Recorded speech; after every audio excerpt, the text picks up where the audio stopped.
काल आपण जो टॉपिक पाहिला त्यामध्ये आपण स्पेसिफिक कॅपॅसिटी ऑफ गॅस आपण हा डिस्कस केला.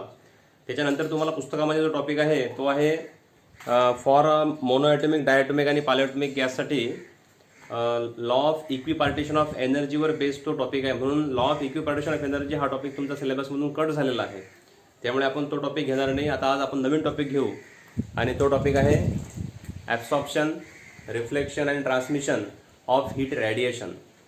बेसिकली आता आपण जेव्हा हा टॉपिक डिस्कस करू तर यामध्ये आपल्याला the mode of transfer of heat energy हे आपल्याला स्टडी करायचे आहे बेसिकली. तर याच्यामध्ये मी तुम्हाला आता सुरुवातीला थोडंसं बेसिक याचं काय आहे ते बघून घेऊ.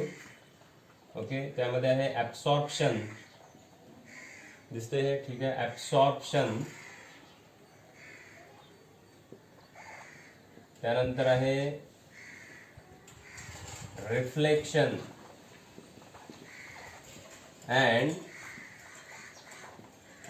transmission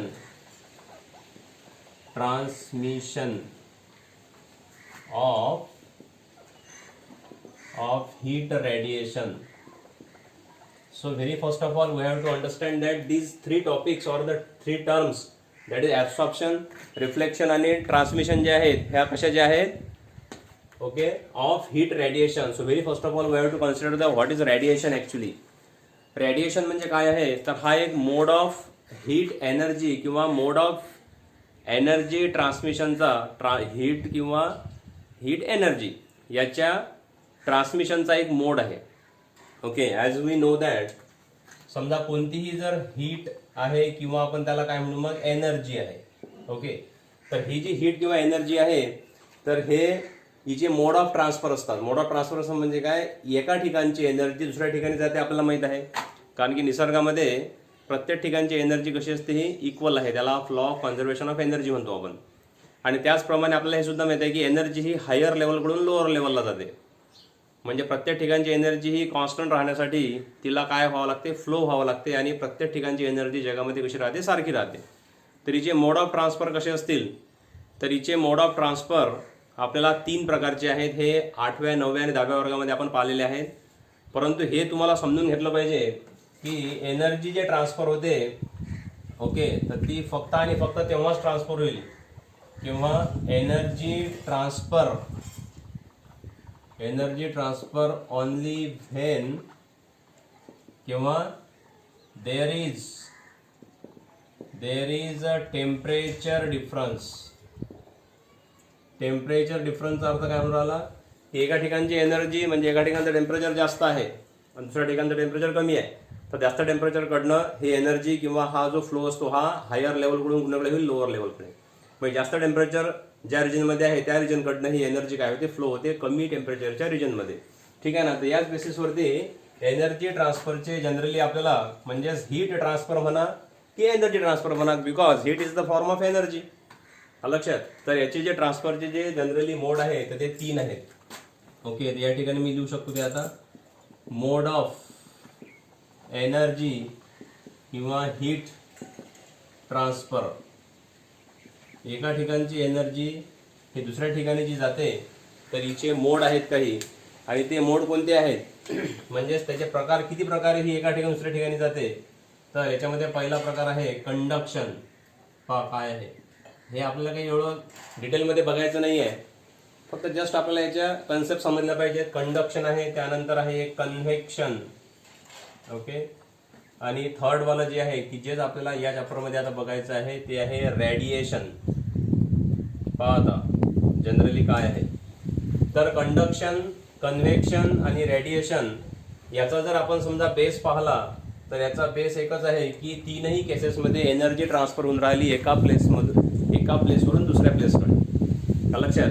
तर जनरली पाहता कंडक्शनमध्ये काय होते तर कंडक्शनमध्ये सपोज आपण जर एखादा रॉड घेतला या ठिकाणी आणि या रॉडचे तुम्हाला माहिती आहे की त्याच्यामध्ये काय असतील, त्याचे मॉलिक्यूल असतील किंवा ॲटम असतील, आणि त्याला तुम्ही एका ठिकाणी काय केलं, एका एंडला तुम्ही हीट प्रोव्हाइड केली.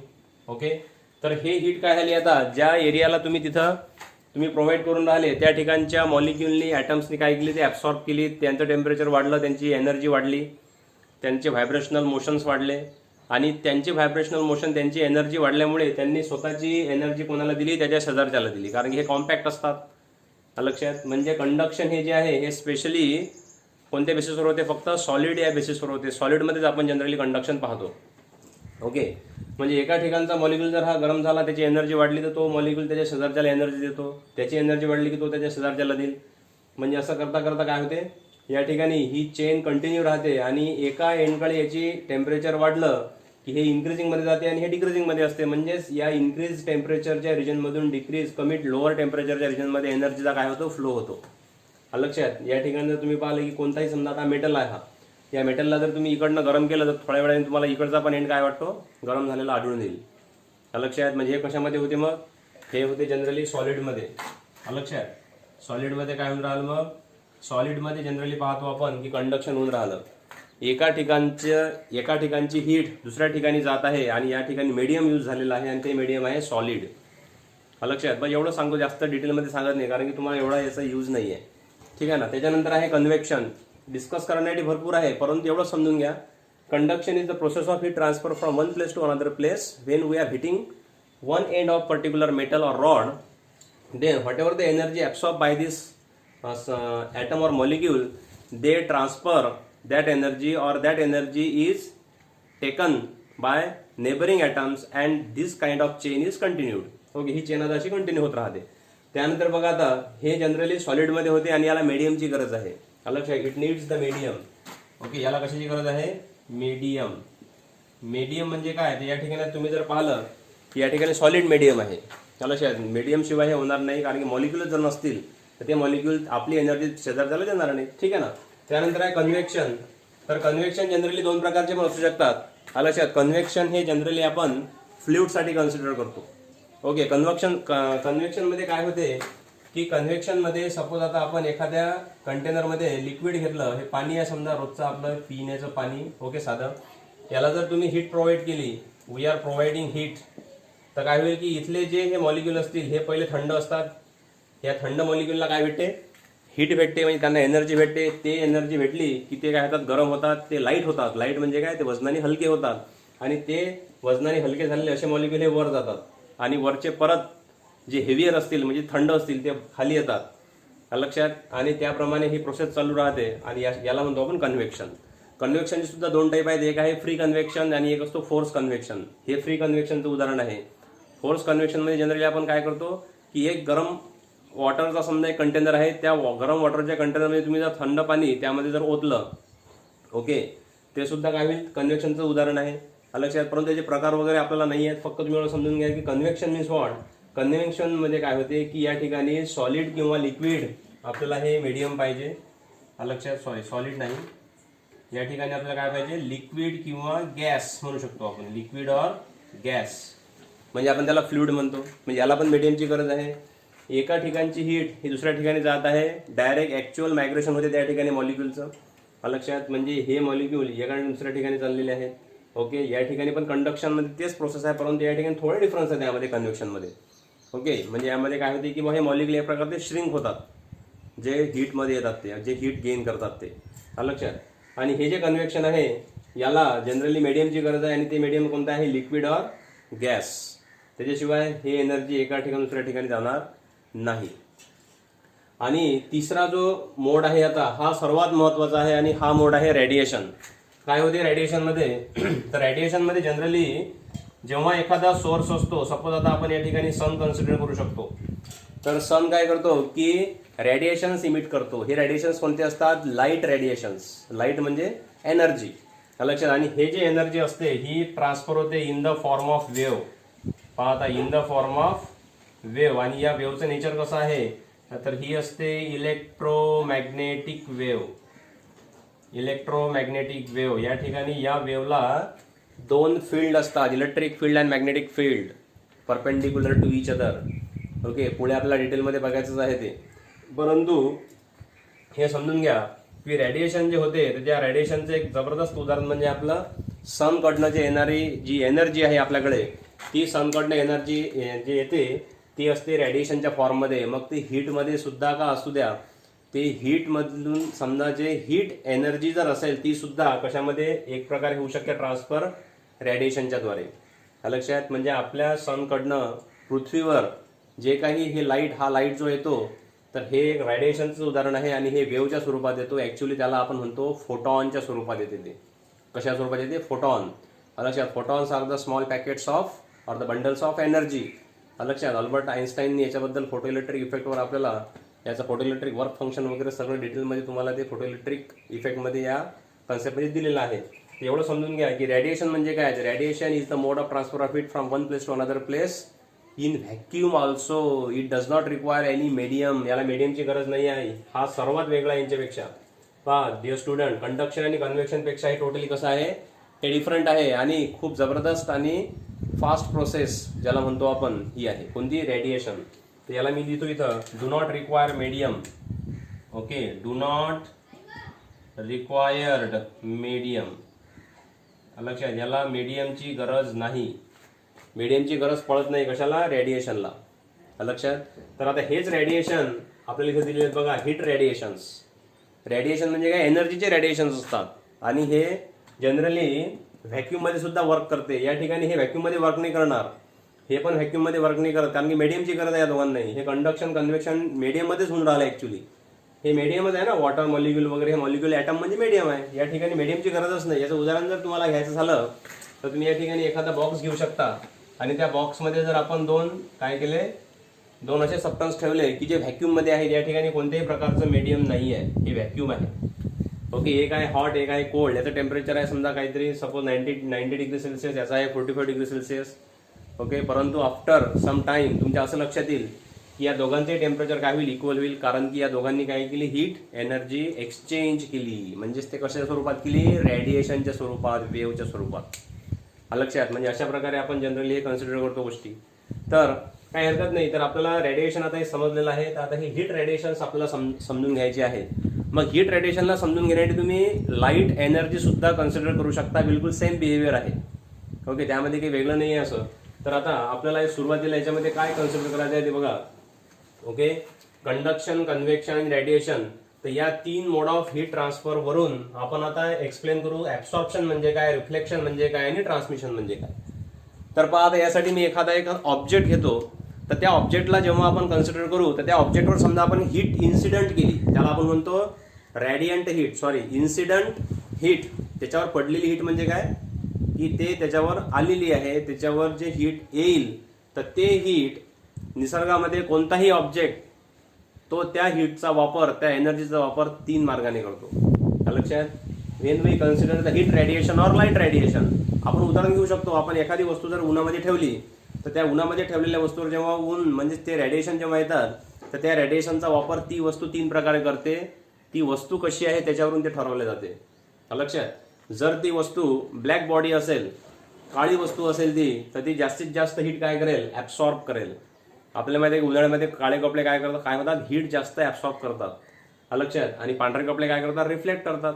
लक्षात. म्हणजेच त्या ठिकाणी हीट, जर समजा सबस्टन्स तो ब्लॅक बॉडी असेल तर त्या ठिकाणी ते हीट काय करते? तो ऍब्सॉर्ब करतो. जर समजा त्या ठिकाणी ती बॉडी काय असेल? ऑपॅक मटेरियलची बनलेली असेल, आरशासारखी. लक्षात. जर त्या बॉडीवर जर हीट इन्सिडेंट झाली, रेडिएशन जर त्यावर येऊन पडले, इन्सिडेंट रेडिएशन, तर त्या इन्सिडेंट रेडिएशनचं जास्तीत जास्त भाग हा काय होईल? रिफ्लेक्ट होईल. आणि जर ती बॉडी काय असेल? काचासारखी असेल. काचासारखी म्हणजे काय? ट्रान्सपरंट. ओके, आपल्याला काचातून एका साईड दुसऱ्या साईडला दिसते ना आपल्याला. म्हणजेच काय राहिलं की आपल्या बॉडीवर लाईट पडतो, आपल्या बॉडीवर पडलेला लाईट हा रिफ्लेक्ट होतो, तो त्या काचावर पडतो, परंतु काचावरून रिफ्लेक्ट नाही होत. काचावरून तो काय? काचातून डायरेक्ट आरपार दुसऱ्या साईडला जातो. म्हणजे तो काय होऊन राहिला? ट्रान्समिट होऊन राहिला. म्हणूनच आपल्याला एका साईड दुसऱ्या साईडला दिसते. लक्षात. म्हणजे काय होऊन राहिलं या ठिकाणी? पहा, वस्तू एकच आहे. मग आपण सांगितलं सर तुम्ही आम्हाला 3 वस्तू सांगितल्या, तर हे सगळी प्रोसेस एका वस्तूमध्ये सुद्धा होते. सपोज कशी बघा. आता मी एक ऑब्जेक्ट घेतो या ठिकाणी. ओके, लक्ष द्या. आता हा एक काच आहे. ओके, आणि जर या काचाला जर मी कन्सिडर केलेलं आहे की या काचावरती काय होऊन राहिले? आता काही लाईट एनर्जी येऊन पडली. हे दिस इज द लाईट एनर्जी किंवा हीट एनर्जी. लक्षात. Energy in the form of radiation. हे रेडिएशन याच्यावर येऊन पडले. ओके, किंवा आपण त्याला म्हणू की एनर्जी हे काय झाली? इन्सिडंट झाली. Energy is incident. लक्षात. मग आता हा जो काच आहे, हा काच तीन प्रकारच्या मार्गाने त्या पडलेल्या एनर्जीचा यूज करतो. जगातली कोणतीही वस्तू या तीन प्रकारे यूज करते त्या पडलेल्या एनर्जी त्या बॉडीवरती. लक्षात. काय होईल, आता हा काच आहे. ओके, तर आपल्याला माहित आहे की हा काच काय असतो, ट्रान्सपरंट असतो. याच्यावर पडलेले ही लाईट रेज ऑटोमॅटिकली आरपार निघून जातील. लक्षात. किती निघून जातील आरपार, 100% निघून जाणार. लक्षात. त्याच्यातले आपण काय म्हणू की सपोज 95% एनर्जी काय झाली, ट्रान्सफर झाली. 95% काय झाली, ट्रान्सफर झाली. लक्षात. ट्रान्सफर म्हणजे ट्रान्समिशन झालं, त्याचं आरपार निघून गेली. लक्षात. परंतु तुम्हाला हे माहित आहे की तुम्ही काचाच्या समोर जेव्हा उभं राहता तर तुम्हाला तुमची इमेज थोडीफार दिसते, एकदम क्लिअर नाही दिसत, परंतु दिसते थोडीफार. इमेज दिसते म्हणजे काय, त्या लाईटचं त्या काचावरून काय झालेलं आहे, रिफ्लेक्शन झालेलं आहे. त्याला आपण काय म्हणू, सपोज काहीतरी समजा 3% काय झालं, रिफ्लेक्शन झालं. 3% रिफ्लेक्शन झालेलं आहे. पावर किती झालं, 95 + 3 दॅट इज 98. आणि 2% लक्षात. असं नाही की उन्हात जर काच ठेवला तो गरम नाही होणार, गरम होतो तो. म्हणजे त्याने काय केलं, ॲब्सॉर्ब केली थोडीशी हीट. म्हणजे काहीतरी हीट त्याने ॲब्सॉर्ब केली, म्हणजे तो काय आहे, तो ॲब्सॉर्प्शन सुद्धा करून राहिला. म्हणजे ही बॉडी आता आणखी 2% काय करेल, 2% ही ॲब्सॉर्ब करेल. लक्षात. म्हणजे आता ही बॉडी काय झाली, या बॉडीने ट्रान्समिशन सुद्धा दाखवलं, या बॉडीने रिफ्लेक्शन सुद्धा दाखवलं, आणि या बॉडीने ॲब्सॉर्प्शन सुद्धा दाखवलं. म्हणजे असे जगातल्या कोणत्याही बॉडी कमी जास्त प्रमाणात depend upon the type of body which we are considering in our case, त्या बॉडीच्या त्या टाईपवरून आपण ठरवतो की ती बॉडी ज्याच्यावर हीट रेडिएशन पडली, आता एनर्जी घेतलेली आहे मी, हीट म्हणा की लाईट म्हणा, ते त्या लाईटचा किंवा त्या हीटचा उपयोग या 3 प्रकारे करतेच. लक्षात. तर आता त्याच्यावर पडलेली हीट एनर्जी हिने किती ट्रान्समिट केली, त्याच्यावरून आपण त्याचा जनरली आपण म्हणतो कोइफिशियंट ऑफ ट्रान्समिशन आपण ठरवू. त्याच्यानंतर तिने किती रिफ्लेक्ट केली तर कोइफिशियंट ऑफ रिफ्लेक्शन आपण त्याच्यावरून ठरवू. लक्षात. त्याच्यानंतर तिने किती ॲब्सॉर्ब केली त्याच्यावरून आपण ठरवू त्याचा की कोइफिशियंट ऑफ ॲब्सॉर्प्शन. मग आता काय होऊन राहिलं, तर या ठिकाणी आपल्याला हे कन्सिडर करावं लागते की Q is the amount of heat incident on this body. Q म्हणजे काय, amount of heat which is incident on this body. Then या बॉडीनं या पडलेल्या लाईट एनर्जीचा वापर किती प्रकारे केला, तर त्या बॉडीने या क्वांटिटी ऑफ हीट एनर्जीचा यूज 3 प्रकारे केला. लक्षात. त्याच्यातली तिने काय केली, त्या बॉडीने काहीतरी क्वांटिटी ही काय केली, ॲब्सॉर्ब केली. त्याच्यानंतर काहीतरी क्वांटिटी काय केली, रिफ्लेक्ट केली. त्याच्यानंतर काहीतरी क्वांटिटी काय केली, ट्रान्समिट केली. लक्षात. म्हणजे आता पहा 3ही प्रकारे या बॉडीने पडलेल्या हीट एनर्जीचा यूज केला, 100% यूज झाला. लक्षात. म्हणजेच by the law of conservation of energy आपण असं लिहू शकतो. पहा बरं, 100% आली, 100% यूज झाली, कॉन्झर्व झाली ती. लक्षात. काहीतरी ॲब्सॉर्ब झाली, रिफ्लेक्ट झाली, ट्रान्समिट झाली. ओके. म्हणजे या ठिकाणी आपण जर आता सपोज या सर्वच प्रत्येक टर्मला जर क्यूने डिवाइड केलं, ओके, कारण की आपल्याला माहित आहे की 100% जेव्हा आउटपुट असते 100 आउट ऑफ 100 तर व्हॅल्यू किती येते याची, 1. ओके. 1 म्हणजे काय, 100% एनर्जी. लक्षात. त्याच्यातली काही ॲब्सॉर्ब झाली, काही रिफ्लेक्ट झाली, काही ट्रान्समिट झाली. तर आता आपण काय करू की याला क्यूने डिवाइड करू. लक्षात. Dividing bye Q on both sides. दोन्ही साईडला जर आपण क्यूने डिवाइड केलं तर काय होईल, तर या ठिकाणी तुम्हाला रिलेशन मिळेल Q upon Q is equal to Q A upon Q plus Q R upon Q plus Q T upon Q. Okay. सुरुवातीला आपल्याला एक टर्म मिळेल की टोटल डिवायडेड बाय क्यू. मग आपण सेपरेट करतो त्याला, म्हणजे हा काय झाला, तर हे रेशो तयार झाले. बघा बरं, या रेशोची व्हॅल्यू येऊन जाईल 1. So 1 is equal to Q A upon Q plus Q R upon Q plus Q T upon Q. Okay. आणि आता हे जे रेशो झालेले आहे तर या रेशोला आता आपण डिफाईन करू. याला म्हणतात कोइफिशियंट ऑफ ॲब्सॉर्प्शन, याला म्हणतात कोइफिशियंट ऑफ रिफ्लेक्शन, याला म्हणतात coefficient of transmission. Coefficient of transmission, coefficient of reflection आणि कोइफिशियंट ऑफ ॲब्सॉर्प्शन म्हणजे काय, तर या रेशोला आपण डिफाईन करू 3 प्रकारे. लक्षात. पहा बरं काय होईल मग. ओके. सर्वात पहिले मी लिहितो आता कोइफिशियंट ऑफ ॲब्सॉर्प्शन, त्याला आपण ए ने डिनोट करतो जनरली. लक्षात. म्हणजे काय होईल मग, A is equal to Q A upon Q. का बरं कसं होईल, coefficient of absorption of a body is defined as the Q A म्हणजे काय, या क्यू पैकी क्यू ए म्हणजेच the amount of heat energy absorb by the body out of the total incident radiations. त्या बॉडीवर जेवढे इन्सिडंट रेडिएशन्स आले त्याच्यापैकी तिने किती ॲब्सॉर्ब केली हा सांगणारा रेशो म्हणजे काय आहे, त्याला म्हणतो आपण कोएफिशियंट ऑफ ॲब्सॉर्प्शन. याची डेफिनेशन तुम्हाला नोट्समध्ये मी प्रोव्हाइड करेलच, इथं बोर्डवर लिहित बसत नाही, समजून घ्या. The coefficient of absorption of a body is defined as the amount of heat energy absorb out of the total amount of heat incident on it. त्याच्यावर पडलेल्या टोटल इन्सिडंट हीटपैकी तिने किती हीट काय केली, ॲब्सॉर्ब केली, याच्यावरून ठरते की कोएफिशियंट ऑफ ॲब्सॉर्प्शन किती आहे. मग अशी जगातली कोणती बॉडी आहे की ती 100% ॲब्सॉर्प्शन करते, तर तुम्ही जर पाहिलं तर जनरली लॅम्प ब्लॅक म्हणजे काय, जे काजळ असते त्याला आपण ब्लॅक बॉडी म्हणतो.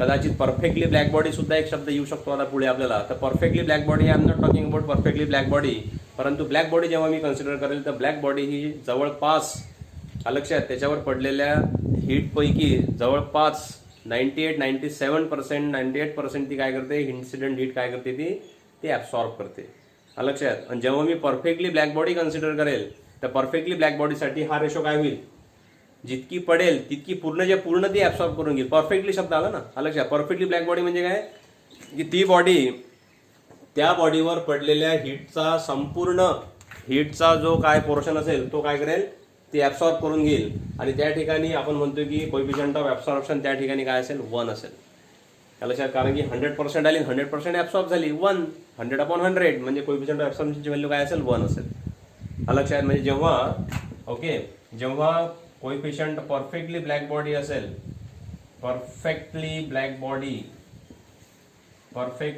बॉडीसाठी आपण एची व्हॅल्यू किती घेतो, 1 घेतो लक्षात. किंवा आपण त्याला म्हणतो परफेक्टली ॲब्सॉर्बर, ती बॉडी परफेक्टली ॲब्सॉर्बर आहे म्हणजे पूर्णपणे हीट काय करते, ते ॲब्सॉर्ब करते लक्षात. त्या केसमध्ये आपण जनरली काय म्हणतो की E इज इक्वल टू 1 असते लक्षात. आता पहा, सपोज दुसरी आता केस आपण कन्सिडर केली. सपोज आता हा रेशो आपण कन्सिडर केला QR अपॉन क्यू. काय हा पण होईल काय, कोएफिशियंट ऑफ हे समजलं ना तुम्हाला काय येतं, कोएफिशियंट ऑफ काय आहे, R आहे म्हणजे कोएफिशियंट ऑफ रिफ्लेक्शन. काय होईल कोएफिशियंट ऑफ रिफ्लेक्शन मध्ये, तर कोएफिशियंट ऑफ रिफ्लेक्शन म्हणजे काय, तर त्याला आपण R ने डिनोट करू. आणि डेफिनेशन लिहित नाही, फक्त तुम्हाला समजून सांगतो की कोएफिशियंट ऑफ रिफ्लेक्शन म्हणजे R is equal to QR upon Q. कसं करसाला डिफाईन तुम्ही, coefficient of reflection of a body is defined as it is the ratio of the amount of heat energy reflected to the total amount of heat incident on it. तो ratio आहे कशाचा, की जेवढी heat त्या बॉडीने काय केली, reflect केली कशापैकी, जेवढ्या हीटला त्याच्यावर आपण इन्सिडंट होऊ दिलं त्याच्यापैकी लक्षात. म्हणजेच सपोज आता या केसमध्ये रिफ्लेक्शन किती झालेलं आहे, 3% म्हणजे 100 पैकी 3% रिफ्लेक्ट केली लक्षात. म्हणजे या ठिकाणी आपण काय म्हणू, मग हे झालं कोएफिशियंट ऑफ रिफ्लेक्शन. म्हणजे आता या ठिकाणी आपण काय लिहू शकतो, QR upon Q, QA upon Q, QA upon क्यूच्या ऐवजी A लिहू शकतो आपण इथं, QR अपॉन क्यूच्या ऐवजी आपण इथं R लिहू शकतो. आता तिसरी केस लक्षात. तिसरी केस म्हणजे कोणती, आता घ्यायचं आहे आपल्याला कोएफिशियंट ऑफ रिफ्लेक्शन. इकडचं तोपर्यंत मी म्हणून टाकतो, हे झालं ना इकडचं आहे तर बघा आता काय होईल, सपोज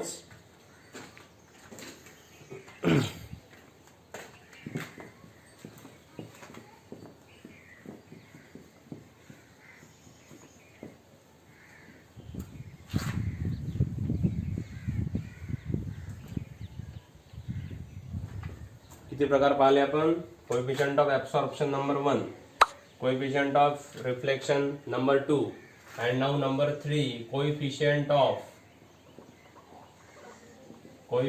ऑफ ट्रान्समिशन. याच्यामध्ये आपण जनरली त्याला कोएफिशियंट ऑफ ट्रान्समिशनला आपण जनरली T ने डिनोट करतो जनरलमध्ये लक्षात. तर काय होईल बघा हे, तर याचा जर समजा आपल्याला डेफिनेशन लिहायची असेल किंवा डायरेक्टली आपण T इज इक्वल टू काय लिहू शकतो, QT अपॉन Q.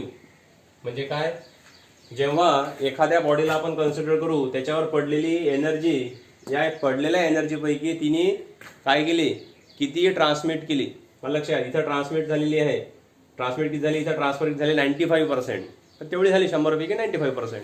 लक्षात. म्हणजे या ठिकाणी आपण काय डिफाईन करू शकतो मग, the coefficient of transmission of a body is defined as the amount of heat energy transmitted to the total amount of heat incident on that body is known as the coefficient of transmission. मग आता या रेशोवरून मी काय टाकू शकतो, T टाकू शकतो. म्हणजे आता या इक्वेशनला मी जर समजा इक्वेशन नंबर 1 दिलं, तर या 3 रेशोवरून मी काय करू शकतो, इक्वेशन नंबर 1 इथे लिहू शकतो. मग देन इक्वेशन 1 बिकम्स काय होईल, 1 is equal to Q A upon Q म्हणजे काय, ए आहे. त्यानंतर क्यू आर अपॉन क्यू म्हणजे काय आहे, आर आहे. आणि प्लस क्यूटी अपॉन क्यू आहे ना, क्यूटी अपॉन क्यू म्हणजे काय टाकू शकतो मी, टी टाकू शकतो. तर बघा दॅट इज काय होईल आता हे, A plus R plus T is equal to 1. लक्षात. तर हे काय एक प्रकारचं रिलेशन आहे की coefficient of absorption plus coefficient of reflection plus coefficient of transmission ची व्हॅल्यू काय असते, 100% म्हणजे 1 असते. लक्षात. तर या आपल्याला ऍब्सॉर्प्शन, रिफ्लेक्शन आणि ट्रान्समिशन ऑफ हीट रेडिएशन आपण अशा प्रकारचे करतो, किंवा आपण अशा प्रकारे त्याला काय करू शकतो, एक्सप्लेन करू शकतो. हे एकदम इझी टॉपिक आहे, असं काही कठीण नाही आहे. लक्षात. पण पहा आता आपल्याला आता याच्यावरून तुम्ही हे म्हणू शकता की बा परफेक्टली ॲब्सॉर्बंट बॉडी कोणती असेल. लक्षात. परफेक्टली ॲब्सॉर्बंट बॉडी कोणती, परफेक्टली ट्रान्समिटर बॉडी कोणती, परफेक्टली रिफ्लेक्शनवाली बॉडी कोणती. तर अशा प्रकारे आपण कन्सिडर करू. पहा आता लक्ष द्या.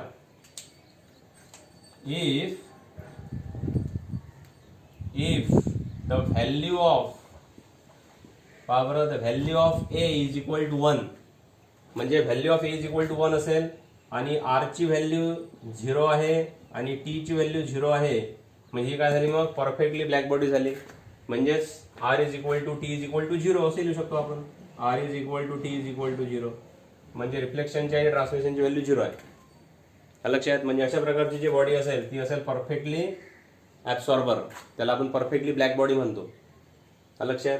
ज्या केसमध्ये ती परफेक्टली काय असेल, रिफ्लेक्टर असेल. रिफ्लेक्टरच्या केसमध्ये मग काय असेल की आर ची व्हॅल्यू 1 असेल आणि राहिलेले हे व्हॅल्यू काय असतील, 0 असतील. लक्षात. म्हणजे याला म्हणतो आपण परफेक्टली ॲब्सॉर्बंट किंवा ॲब्सॉर्प्शन. या केसमध्ये ही परफेक्टली काय आहे, रिफ्लेक्टर आहे. म्हणजे काय असेल मग, परफेक्टली रिफ्लेक्टर शॉर्टली तुम्ही येतं. त्याच्यानंतर ज्या केसमध्ये ट्रान्समिशनची व्हॅल्यू काय असेल, 1 असेल आणि राहिलेल्या A is equal to R is equal to 0 असेल, तर या ठिकाणी काय असेल ती बॉडी, ती असेल परफेक्टली ट्रान्समिटर. लक्षात. परफेक्टली ट्रान्समिटर म्हणजे काच जसा असतो जनरली. लक्षात. Perfectly transmitter. तर अशा प्रकारचे सुद्धा आपण व्हॅल्यू कन्सिडर करू शकतो.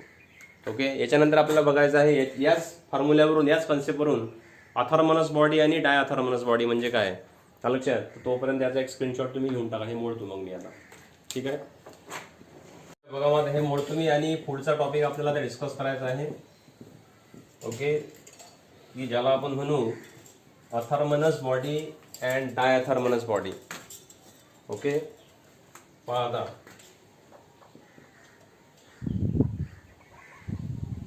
ऑथर्मनस बॉडी अँड डायऑथर्मनस बॉडी. पहा, दोन जनरली बॉडीज तुम्हाला दिलेल्या आहेत. ऑथर्मनस म्हणजे काय, जी बॉडी ऑपॅक मटेरियलची बनलेली असते. लक्षात. आणि ती जास्तीत जास्त हीट काय करते, ती रिफ्लेक्ट करते, म्हणजे ती ट्रान्समिट नाही करणार. लक्षात. अ बॉडी लिहितो मग मी आता इथं. ऑथर्मनस बॉडी म्हणजे काय,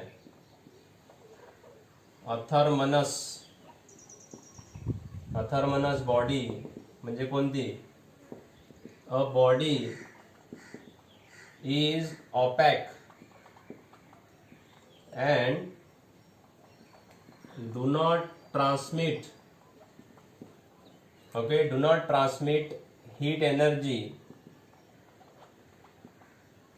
लक्षात. ती हीट एनर्जी काय करत नाही, ट्रान्समिट नाही करत. मग याच्यामध्ये एक्झाम्पल तुम्हाला पुस्तकात पण दिलेलं आहे. ऍक्च्युली याच्यावर एक प्रश्न आहे तुम्हाला. लक्षात की ऑथर्मनस बॉडीचे एक्झाम्पल कसे असतात.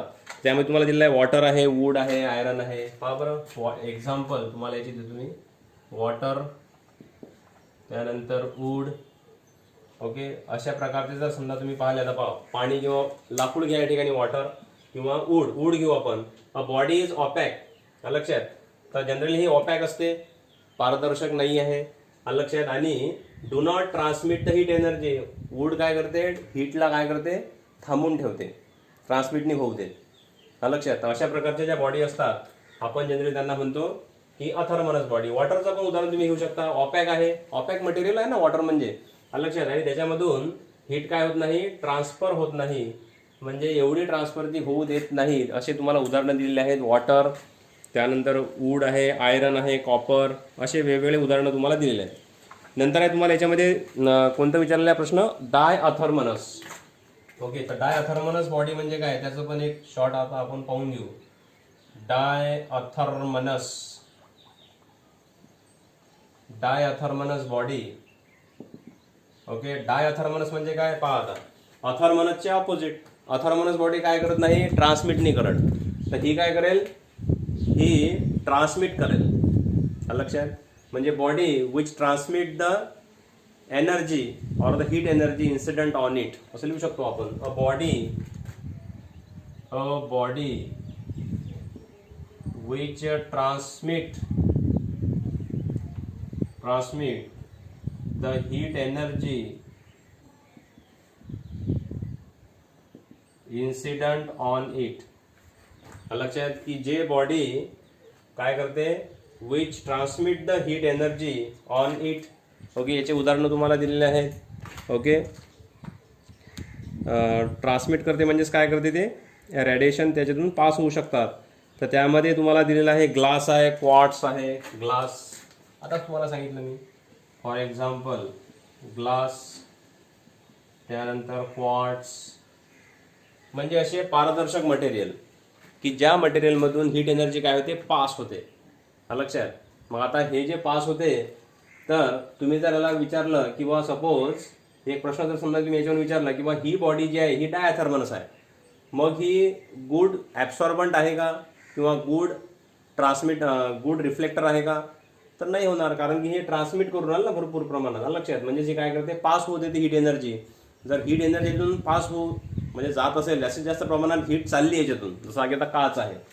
लक्षात. मग या काचामध्ये जर तुम्ही पाहिलं तर हीट एनर्जी याच्यातून किती चालली, 95%. मग आता 95% जर हा एकाच वेनं जर समजा मोड ऑफ हीट ट्रान्सफरचा यूज होऊन राहिला किंवा या एनर्जीचा यूज एकाच प्रकारे होऊन राहिला, कोणता आहे, ट्रान्समिशनचा, म्हणजे पास होऊन राहिली याच्यातून एनर्जी, हीट एनर्जी, तर हा गुड रिफ्लेक्टर झाला का. मग काच हा गुड रिफ्लेक्टर नाही आहे. आणि गुड ॲब्सॉर्बंट झाला का, हा गुड ॲब्सॉर्प्शन पण नाही तो करू शकत. लक्षात. म्हणजे ह्या दोन्ही गोष्टी तो चांगल्या प्रकारे करू शकत नाही, कारण की तो काय करतो, फक्त तो हीटला पास करतो. म्हणजेच त्या ठिकाणी आपण ग्लास आणि क्वार्ट्सचे असे उदाहरणं घेऊ शकतो. आणखी तुम्हाला उदाहरणं दिली आहेत बुकमध्ये. ओके. सोडियम क्लोराईड आहे, हायड्रोजन वगैरे, अशा वेगवेगळ्या प्रकारचे आपण एक्झाम्पल इथं लिहू शकतो. परंतु त्यातले मेनली तुम्हाला समजण्यासाठी मी 2च लिहिलेले आहेत, याच्यामध्ये 2 आणि याच्यामध्ये 2. तर आज हा जो आपण टॉपिक पाहिला, तर या टॉपिकला जनरली एकदम जस्ट तुम्हाला एकदा वाचून घ्यायचं आहे. डेफिनेशन वगैरे तुम्हाला दिलेल्या नोट्समध्ये आपल्या, absorption, reflection and transmission of heat radiation. ठीक आहे ना. ओके. काय हरकत नाही.